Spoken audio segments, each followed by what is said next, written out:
जय हिंद, मैं राखी ma'am, achiever coaching class से शास्त्री नगर जम्मू से। सबको दीपावली की शुभकामनाएं। कल दीपावली है। दीपावली के 5 डेज होते हैं, धनतेरस से दीपावली स्टार्ट होती है। तो हमारा रिम्स का एग्जाम है, इसलिए हमने छुट्टी आपको नहीं दी। अब यहाँ पे आज हम पॉलिटिक को डिस्कस करेंगे। पॉलिटिक के इंपॉर्टेंट क्वेश्चंस को डिस्कस करेंगे जो आपके आरआईएमसी में पूछे जाएंगे, आरएमएस का एग्जाम में पूछे जाएंगे। सैनिक स्कूल का एग्जाम बहुत 21 जनवरी है, तो रिम्स और आरएमएस का एग्जाम आने वाला है।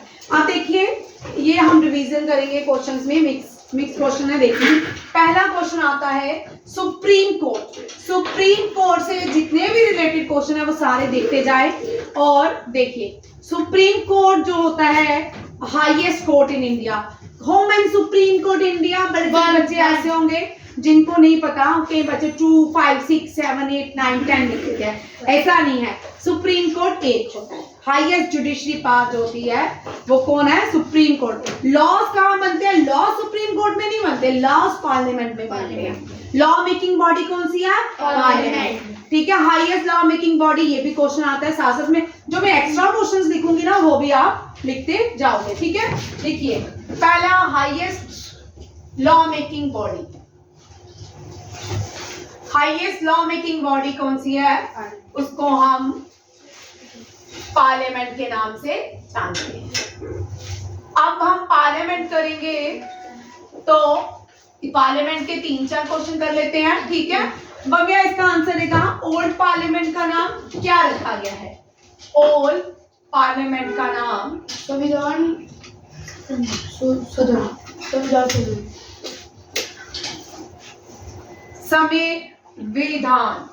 संविधान में कॉन्स्टिट्यूशनल सदन हाउस क्या है? संविधान सदन, कॉन्स्टिट्यूशनल हाउस। या न्यू पार्लियामेंट में जो है, न्यू पार्लियामेंट ये भी कहाँ पे है? जहाँ ओल्ड पार्लियामेंट था। Who build old parliament?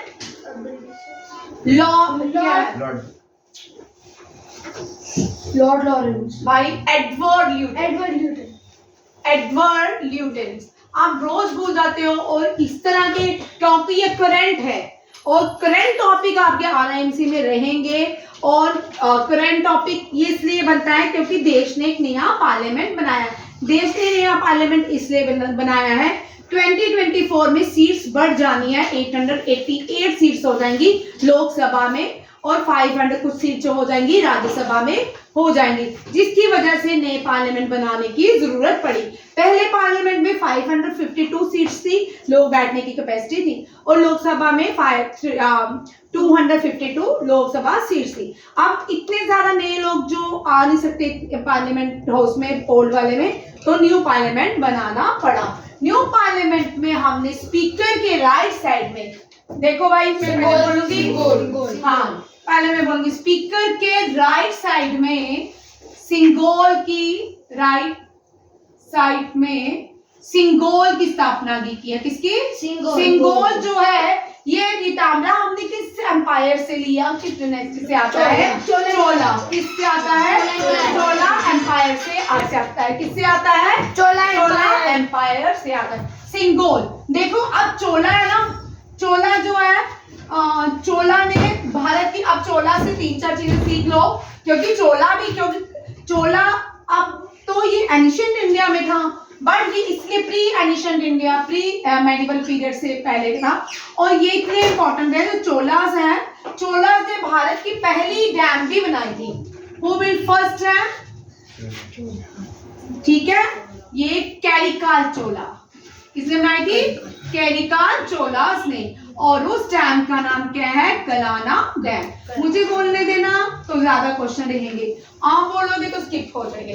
Speaker, आप पूछ सकते हैं सिंगोल की स्थापना न्यू पार्लियामेंट के अंदर स्पीकर के किस साइड में की थी? ठीक है, या आप पूछ सकते हैं स्पीकर के राइट साइड में किस चीज की स्थापना की गई है?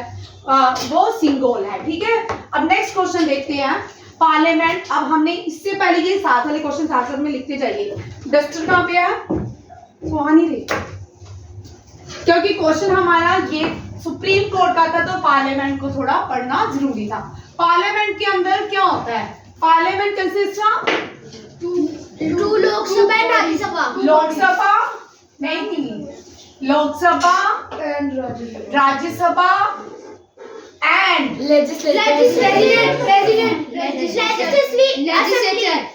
And the president. क्या बोलते हो? ठीक है, Lok Sabha, Rajya Sabha, highest law making parliament is. अब देखो फर्स्ट स्पीकर कौन थे पार्लियामेंट के? आरएन बोलेगा, फर्स्ट स्पीकर ऑफ पार्लियामेंट। ठीक है, आरएन बोल।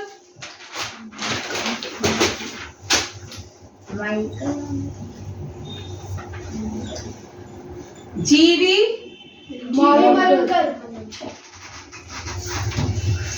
मालवंकर, इनको father of the Indian parliament भी कह सकते हैं क्योंकि फर्स्ट से।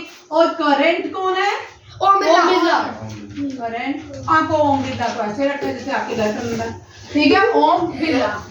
अब देखो, अब हम क्या करेंगे सुप्रीम कोर्ट से। सांझवी, सुप्रीम कोर्ट जो है हाईएस्ट जस्टिस देने वाली बॉडी है सुप्रीम कोर्ट। ठीक है, क्या है? Supreme court. अब देखो सुप्रीम कोर्ट हो मेरी में आप पहले सुप्रीम कोर्ट से क्वेश्चन देखिए। ठीक है, सुप्रीम कोर्ट कितने हैं? 1। हेडक्वार्टर मीन सुप्रीम कोर्ट कहाँ पे है? न्यू दिल्ली।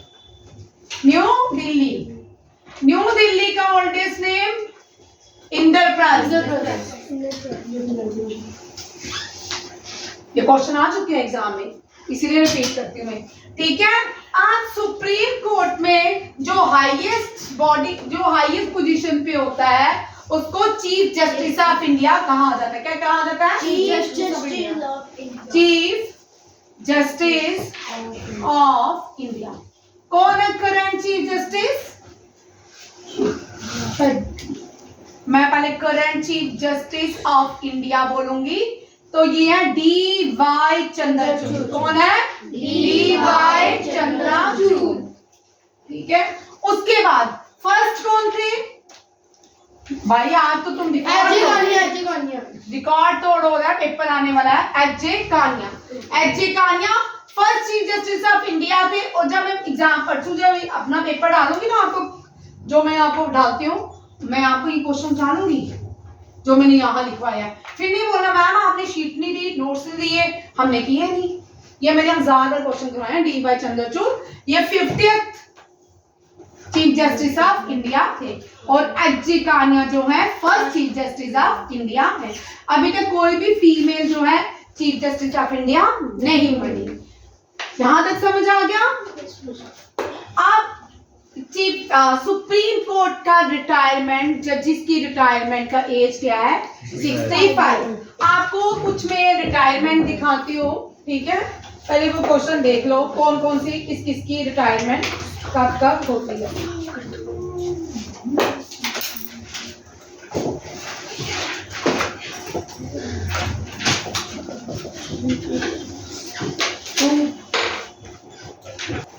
देखिए एजेस, देखिए मैंने यहाँ पे एजेस लिखी है।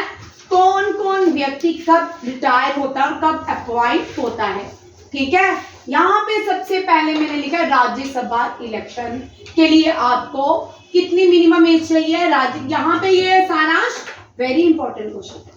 ठीक है, पंचायत राज इलेक्शन, जो पंचायत इलेक्शन होते हैं इंडिया में 3 टायर सिस्टम है। ठीक है, यूनियन स्टेट और पंचायत इस लोकल बॉडी के नाम से जाना जाता है। लोकल बॉडी में म्युनिसिपल कॉर्पोरेशन, म्युनिसिपल काउंसिल्स, पंचायती राज इलेक्शंस आते हैं। ठीक है, 3 टायर सिस्टम है भारत का। यहाँ देखो पंचायत इलेक्शन लड़ने के लिए आपको मिनिमम एज कितनी चाहिए? 21। प्रेसिडेंट ऑफ इंडिया बनने के लिए age 35। Sneha very important question. ठीक है, president of India 35, Lok Sabha speaker बनने के लिए 25 और मेंबर ऑफ ग्राम पंचायत बनने के लिए lieutenant governor of the state 35। Lieutenant governor वहां पे अपॉइंट किए जाते हैं जो स्टेट यूनियन टेरिटरी होती है। जो स्टेट यूनियन टेरिटरी होती है उसके हेड को लेफ्टिनेंट गवर्नर को अपॉइंट करते हैं प्रेसिडेंट। और जो स्टेट्स होती है यहाँ पे जो यूटी नहीं होती वहां पे गवर्नर हेड होते हैं। कौन होते हैं? Governor head. उन सबको अपॉइंट कौन करता? भव्या मत कर। उन सबको कौन अपॉइंट करता है? प्रेसिडेंट। कौन करता है? The president of India. ये समझ आ गया? Retirement age, chief justice of India कौन कौन लोग 65 इयर्स में रिटायर होते हैं? नमनी, chief justice of India, attorney general, first law officer कहते हैं, ठीक है। Controller audit general GC Murmu, attorney general वहां के कौन है? वेंकटरमन, ठीक है। चीफ जस्टिस डीवाई चंद्रचूड़ा, ठीक है। सुप्रीम कोर्ट जजेस, ये chief election commissioner. Chief election commissioner कौन है? राजीव गुप्ता, नहीं राजीव रॉय नहीं, राजीव है, आगे मुझे याद नहीं आ रहा। टेन्यूर ऑफ द जजेस, और इंटरनेशनल कोर्ट में जो जजेस होते हैं उनका टेन्यूर 9 ईयर काम करने का टेन्यूर होता है। टर्म कितने साल काम करेंगे? 9 ईयर। अब यहाँ देखो प्रेसिडेंट 35 ईयर का होना चाहिए तो देश का प्रेसिडेंट बन सकता है। लोकसभा स्पीकर बनने के लिए आपको 25 ईयर चाहिए। और देखो भाई लोकसभा में ना, लोकसभा स्पीकर बनने की टर्म्स नहीं होती, स्पीकर बनने की टर्म्स होती है पर रिटायरमेंट टर्म्स नहीं होती, क्योंकि हर 5 साल के बाद लोकसभा इलेक्शन होते हैं। हर 5 साल के बाद क्या होते हैं? लोकसभा इलेक्शन। तो कैबिनेट पूरा रीशफल हो जाता है, न्यू सरकार आती है। जब न्यू गवर्नमेंट आएगी तो उससे पहले इन टर्म एक टर्म नहीं मुझे याद रही, लोकसभा स्पीकर 1-2 दिन के लिए एक टेम्परेरी स्पीकर को अपॉइंट किया जाता है और उसके बाद परमानेंट स्पीकर को अपॉइंट किया और इसकी टर्म फ्रांस से लिया गया था। हाँ, और उसके बाद हमने लोकसभा जो था, लोकसभा का हेड जो होता है वो स्पीकर होता है और टर्म्स उसकी 5 साल रहेगी। अगर सरकार 5 साल चली तो 5 साल टर्म देगी। एज लिमिट नहीं है कि 65 में होगा, 70 में होगा, 62 में होगा, ऐसा नहीं है। युवराज समझ आया? ठीक है। लोकसभा क्या होता है युवराज? एक पार्लियामेंट के अंदर एक सभा होती है जिससे जब भारत में इलेक्शन होते हैं, जिन लोगों को हम चुन के लाते हैं उनको हम पार्लियामेंट के लोकसभा में बिठाते हैं, ठीक है। जब लोकसभा इलेक्शन होने वाले हैं, अब देश में लोकसभा इलेक्शन होने, लोकसभा को लोअर हाउस बोलते हैं। लोअर हाउस इसलिए वो कभी भी डिसॉल्व हो जाता है। राज्यसभा जो होता है अपर हाउस होता है। क्या होता है? Upper house. अब यहाँ पे देखिए, हम यहाँ देख रहे थे, ये क्वेश्चन लिख लिया सबने और ये समझ आ गया सबको? Yes, ma'am. आपको पंचायती राज इलेक्शन के लिए minimum age 21, president of India बनने के लिए भव्या एज कितनी चाहिए तुझे? 35। गप्पे की तेरी छोटी।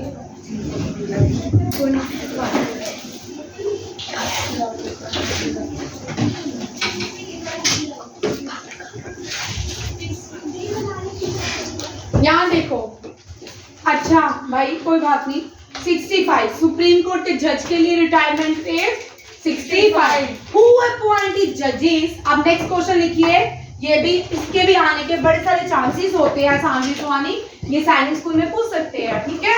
रिम्स में भी पूछ सकते हैं। हु अपॉइंटेड, अब मैं आपको हु अपॉइंटेड नहीं कहूंगी, मैं लिखवाऊंगी प्रेसिडेंट किन किन को अपॉइंट करता है। प्रेसिडेंट किन किन को अपॉइंट करते हैं, ठीक है। Appointed by president, appointed by president. First chief justice of India,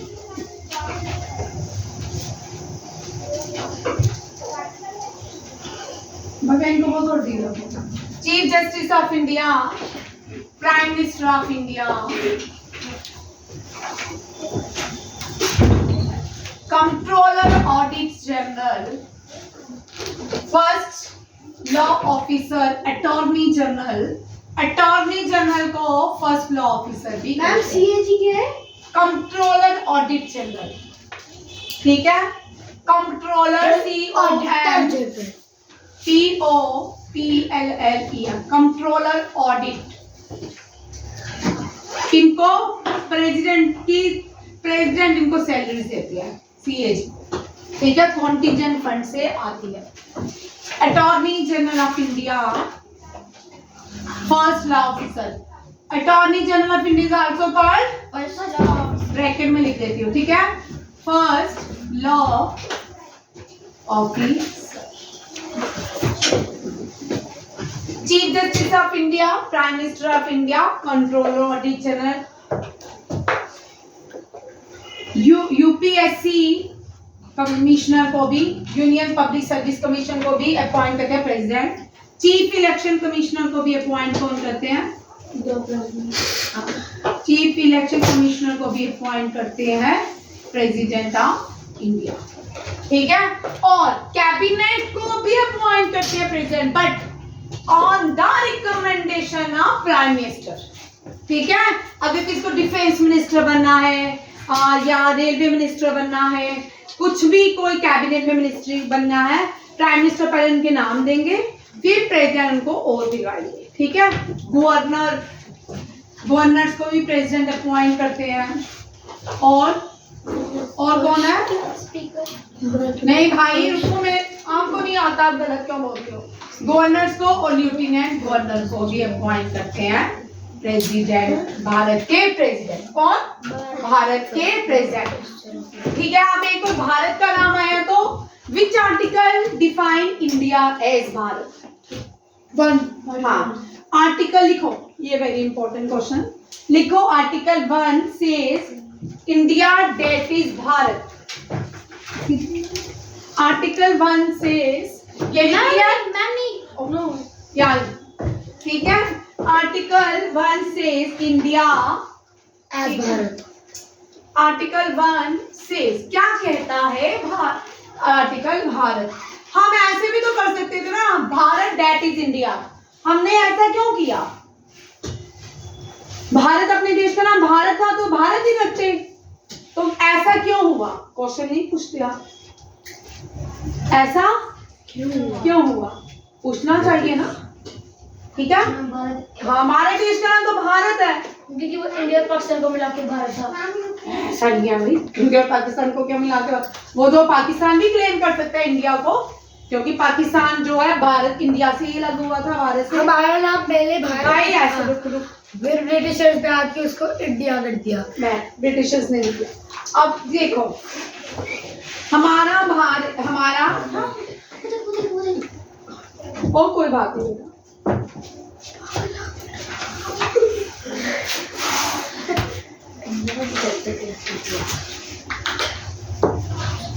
अच्छा देखिए क्या बोलते हैं, जब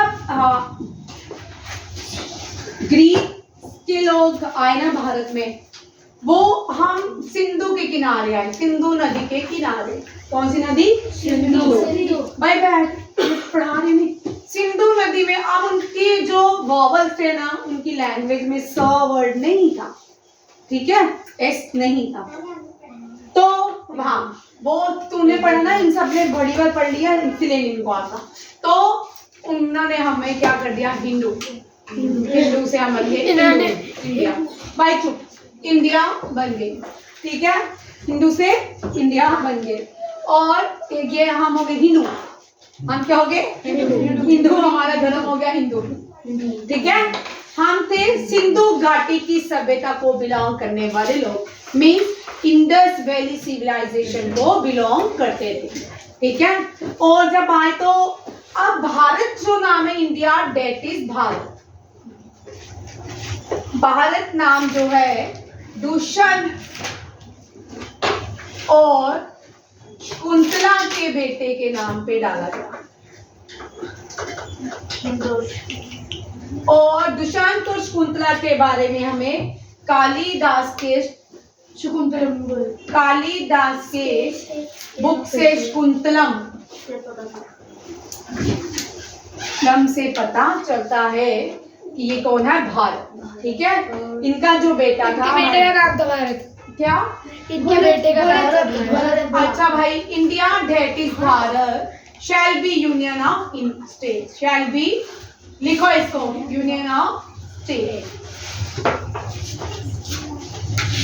इसको इन्वर्टेड कामा में रखना, ठीक है। आर्टिकल पर ये एक बार एनडीए के पेपर 2016 का जो एनडीए का पेपर हुआ था, उसमें एक क्वेश्चन था। Article 1 deals with India that is Bharat shall be union of state. अब समझ आ गया आप सबको क्वेश्चन ये? Yes ma'am. अच्छी तरह आया? Yes ma'am. अब देखिए ये भी पता चल गया प्रेसिडेंट किन किन को अपॉइंट करता है, ठीक है, किन किन को अपॉइंट करता है? Prime minister, chief justice, prime minister, Yuvraj chief minister को नहीं करता भाई, चीफ जस्टिस, चीफ मिनिस्टर को अपॉइंट करते हैं गवर्नर। कौन? गवर्नर। युवराज चीफ मिनिस्टर को गवर्नर से बड़े होते हैं ना। बोल गवर्नर भाई, रुक जाओ अभी स्टेट्स में पढ़ा दी। बोल को सबसे लास्ट आईटी गवर्नर है। एलटी लिखा है, lieutenant governor, president, chief justice of India. आगे बोल, नहीं ना पढ़ रहा मैं, फिर बोल किन किन को प्रेसिडेंट अपॉइंट करते हैं? Ma'am president and chief justice of India. Rakhi ma'am है ना, Pankaj sir, Bhavya, prime minister of India, controller audit general, attorney general of India, union audit services commission के chairperson, chief election commissioner, governor and lieutenant governor. समझ आ गया? Next देखिए union of in states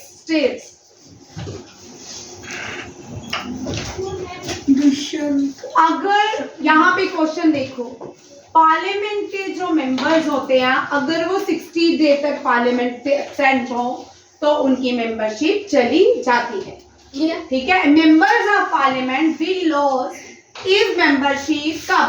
ma'am if he is continuously, बगैर इसके लिए पानी लेके आप ये मैम मेरे पास बोतल है, दे पिए, ठीक है। आप देखो कॉन्करेंट लिस्ट, अब यहाँ पे कॉन्करेंट लिस्ट देखिए क्या होता है। हाँ, अगर आप 60 डे तक पार्लियामेंट में नहीं गए, अटेंडेंस नहीं हुई तो आपको पार्लियामेंट की मेंबरशिप कैंसिल हो जाएगी। मैम इतने डेज कौन ले जा छुट्टी के? आगे देखो भाई, इधर देखो एक और क्वेश्चन देखिए।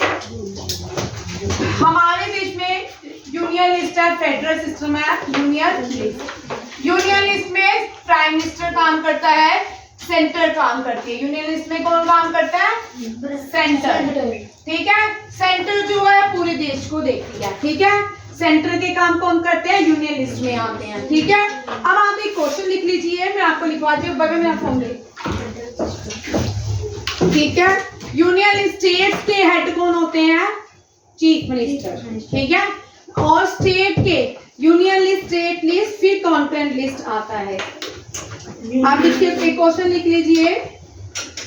यूनियन लिस्ट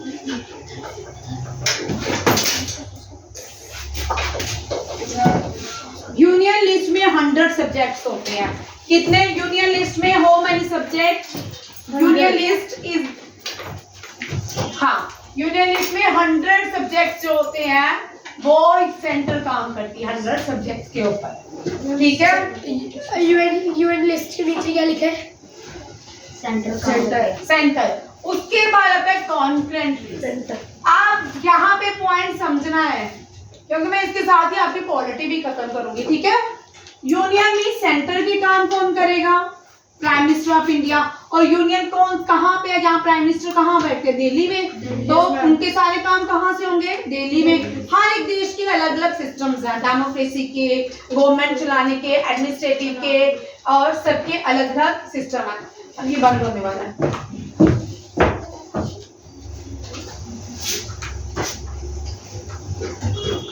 ये बंद होगा ना किताब, ठीक है। हर एक सिस्टम का अलग अलग लिस्ट में। और सेंटर हो गया, ठीक है। फिर आता है स्टेट। फिर क्या आता है? स्टेट का। स्टेट देखो, आप स्टेट कॉन्करेंट लिस्ट में क्या होता है? यूनियन लिस्ट, स्टेट लिस्ट और कॉन्करेंट लिस्ट, ये तीनों जो लिस्ट है ना 7 schedule of the Indian constitution के अंदर आती है। देखिए, स्टेट लिस्ट बार बार डिस्टर्बेंस की वजह से मैं दोबारा से करवाती हूँ। कॉन्करेंट लिस्ट जो है, इससे पहले कॉन्करेंट लिस्ट पढ़ने से पहले देखिए क्या पढ़ना है। कॉन्करेंट लिस्ट किसका पार्ट है? 7 शेड्यूल जो है भारत का। कितने शेड्यूल्स होते हैं? पहले यहाँ देखिए, हाउ मैनी शेड्यूल? 12 शेड्यूल। हम ये 7 जो शेड्यूल्स है ये डील्स विद, देखिए शेड्यूल 7 जो है डील कर रहा है किसके साथ, यूनियन लिस्ट के साथ, किसके साथ, deals with the division of powers.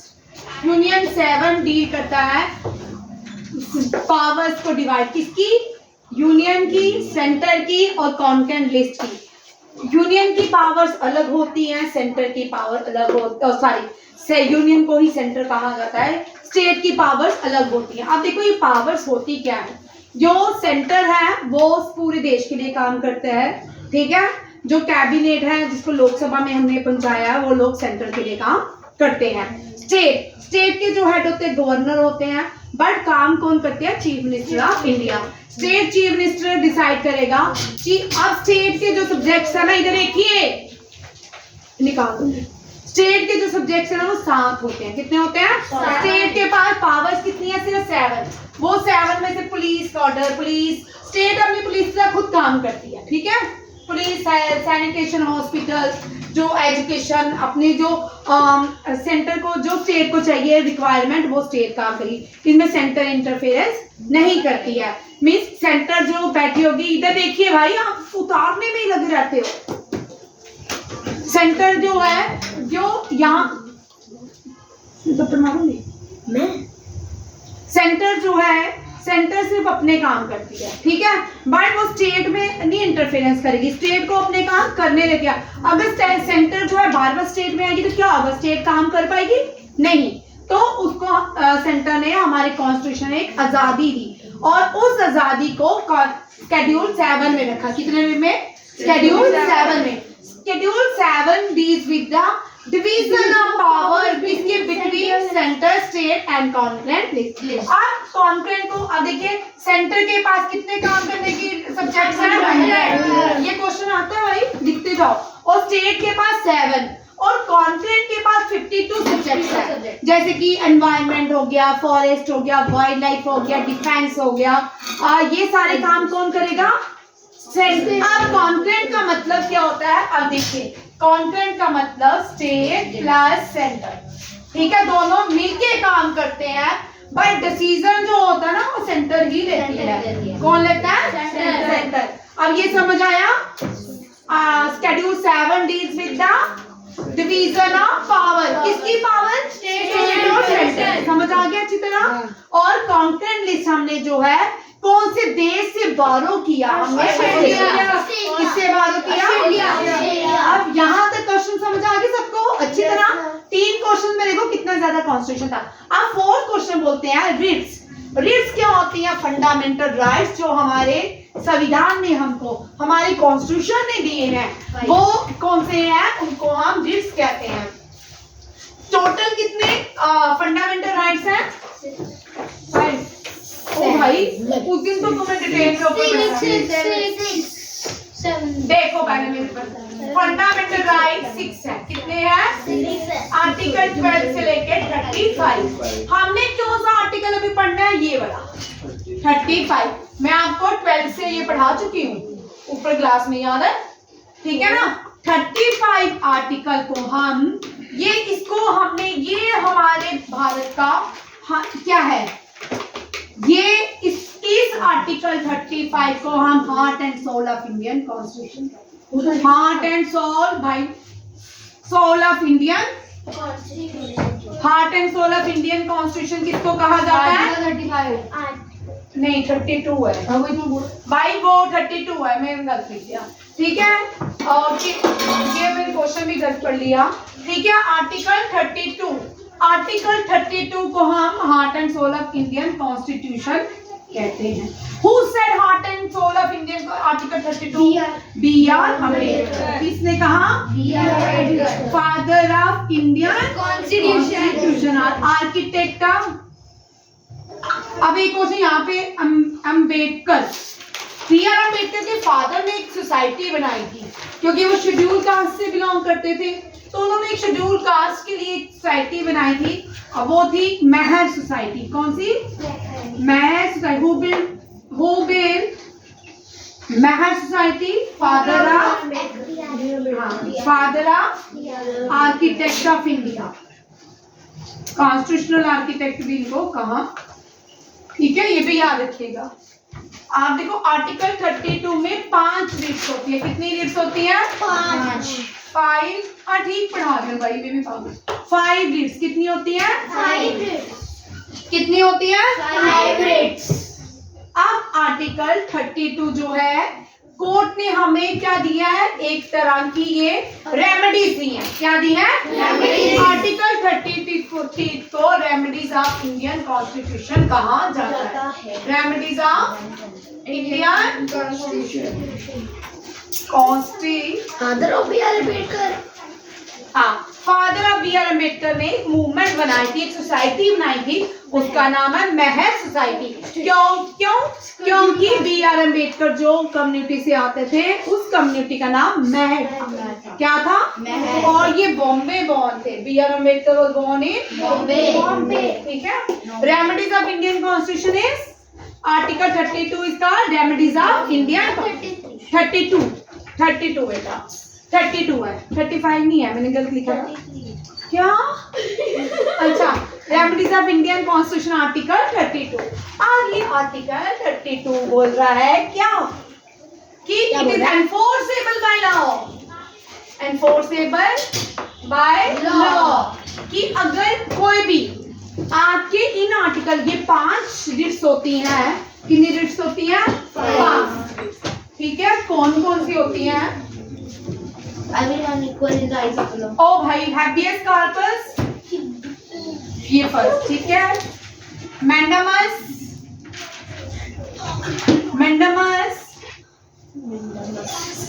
सिट्रोरी क्योबरेंटो। Habos. भाई रुक जा, एक होती है प्रोहिबिशन। पहली होती है कोवरेंटो, फिर सिट्रोरी और फिर होती है प्रोहिबिशन।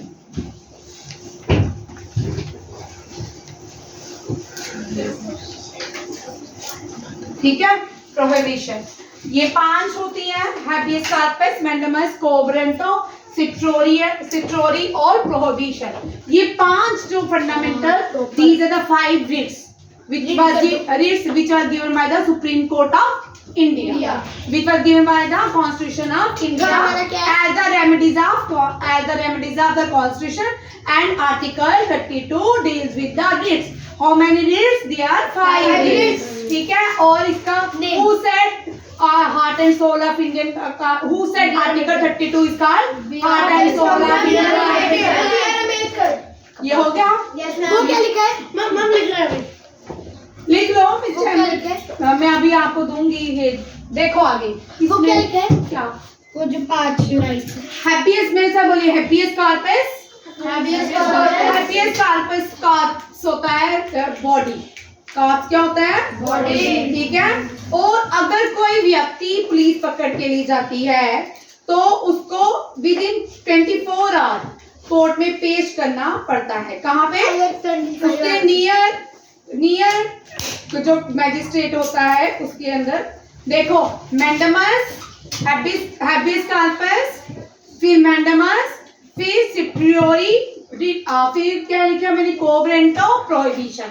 These are 5 writs। आपको मैच भी आ सकता है, इनमें से कौन सी 4 writs हैं, 5 writs हैं, आपको याद करनी है। RINC में आपको ये सारी आनी चाहिए। आप देखो, ओथ कौन दिलवाते थे जस्टिस ऑफ इंडिया को? वो जो CE लिखो, CER, इसका स्पेलिंग ऐसे है, CER, सिट्रोरी। ठीक है, याद रखिएगा। अब चीफ जस्टिस ऑफ इंडिया जो होते हैं, आप देखो उनको कौन अपॉइंट करता है? गवर्नर। ओ भाई, अभी तो पढ़ाया कौन? प्रेसिडेंट। ठीक है, और वाइस प्रेसिडेंट की एज क्या होती है, रिक्वायरमेंट क्या होती है? आप वाइस प्रेसिडेंट से 5 क्वेश्चन लिख लो, 5 क्वेश्चन बनते हैं। वो क्या लिखा है? थर्ड वाला क्या है? बेटा, सिट्रोरी, मैंडामस, कोवरेंटो, प्रोहिबिशन कोवरेंटो। कोई बात नहीं, मैम को आने दो, ठीक है। अब नेक्स्ट देखो क्या बोलते हैं कि governor of the state, vice president, first vice president जो थे भारत के, फर्स्ट वाइस प्रेसिडेंट कौन थे? सरदार वल्लभ भाई पटेल। हाँ, very good. First vice president Sardar Vallabh Bhai Patel थे। तो डॉक्टर बोल, वल्लभ भाई पटेल पहले वाइस प्रेसिडेंट या फिर वाइस प्रेसिडेंट तू बोल। वल्लभ भाई, मैं सरदार वल्लभ भाई पटेल। हाँ, वेरी इंटेलिजेंट, मेरी क्लास होगी है। पहले vice doctor S Radhakrishnan, doctor S Radha Krishna, Radha Krishna. और ये सेकंड प्रेसिडेंट थे भारत के। Second president, who was the second president of India? Doctor S Radha Krishnan, ठीक है। करंट कौन है? क्या? करंट वाइस प्रेसिडेंट जगदीश, ये तो मुझे पता है, धनखड़, ठीक है। जगदीश बोलो, आपने बोल देना, मेरी क्लास इतनी इंटेलिजेंट है, ठीक है। अगर प्रेसिडेंट को रिजाइन करना होता तो रिजाइन किसको देगा? प्रेसिडेंट को रिजाइन करना होता प्राइम मिनिस्टर को। नहीं, वाइस प्रेसिडेंट किसको देगा?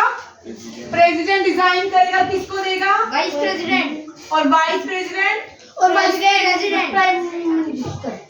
प्रेसिडेंट, ठीक है। और वाइस प्रेसिडेंट किसको करेगा? प्रेसिडेंट को। अगर प्रेसिडेंट कोई करप्शन करता है या कोई देश के कॉन्स्टिट्यूशन के अगेंस्ट काम करता है तो प्रेसिडेंट को कौन से प्रोसेस से रिमूव करेंगे? प्रेसिडेंट को रिमूव करेंगे इम्पीचमेंट प्रोसेस। इम्पीचमेंट। कौन सा? Impeachment process. इम्पीचमेंट और president can remove impeachment process, ठीक है। और वाइस प्रेसिडेंट किसको रिजाइन रेजिग्नेशन देगा? प्रेसिडेंट को। और प्रेसिडेंट वाइस प्रेसिडेंट को रिमूव प्रोसेस इम्पीचमेंट। अगर इन दोनों को एक साथ देना होगा तो अच्छा, आगे देखो, मिनिमम एज जो है गवर्नर की 35 ही होते हैं। Head of the state governor, executive head of the country क्या करते भाई? तूने पढ़ना क्या नहीं कर क्या रहा है? वो मेरी कॉपी लेके बैठा हुआ है। ये लेट उसको। Head of the country, executive head of the country कौन होते हैं? President. First citizen of India president. First citizen of India लिखा है। Which article the constitution deal with the oath or the affirmation by the president? Article 60। आज 21 page हुआ इतनी देर में, बैठ भाई, ठीक है। आज हमने प्रेसिडेंट के इंपॉर्टेंट टॉपिक किए, रिट्स की, कॉन्फ्रेंस लिस्ट की, आर्टिकल शेड्यूल 7 की। या तुम मेरे से पहले भागोगे, ठीक है। आज कल मैं आपको मंडे को इसके आगे बढ़ाऊंगी, ठीक है। ज्यादा इंपॉर्टेंट चैप्टर रहेगा। Thank you. जय हिंद, जय भारत।